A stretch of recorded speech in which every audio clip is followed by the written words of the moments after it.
back to the BISD Word Studio. In this video series, we're going to introduce you to your new Google Drive and your brenhamk-12.net account.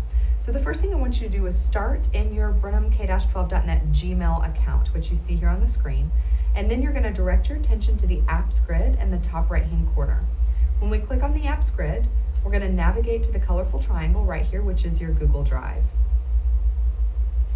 In the new Google Drive, you may notice some changes. The Create button has now become the New button, and Shared with Me has been renamed Incoming. And you'll notice that things look a little bit differently.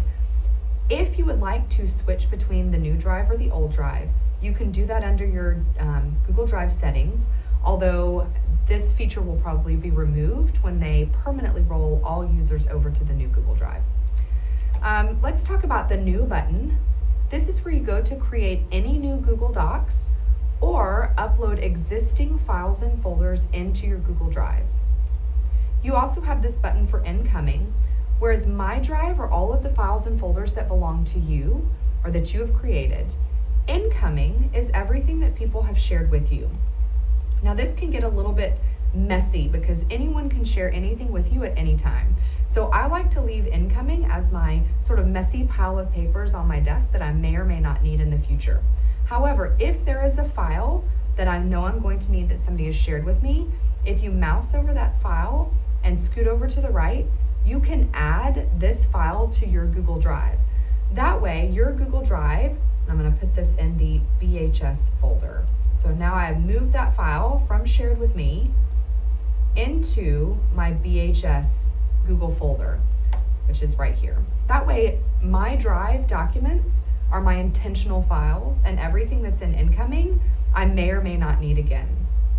You can also access recent documents that you have created using this button.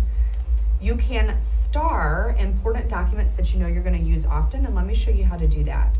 I'm going to go into my Google Drive, and if I know that I'm going to need this file time and time again, I can select that file, I can come up to the three little dots, and I can add a star. And now when I go into my starred documents, that document shows up in my most used files. And then you also have a trash can, which is here. These are all of the items that you delete from your Google Drive. These items will stay in your trash can permanently until you do one of two things. You can select the file and choose to restore it into your Google Drive, or you can choose to delete it forever. The last thing I want to point out in your Google Drive is down here at the bottom, and this is your storage quota.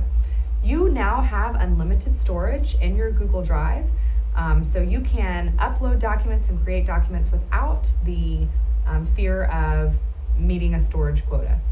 In the next video, we'll talk about how to navigate your Google Drive.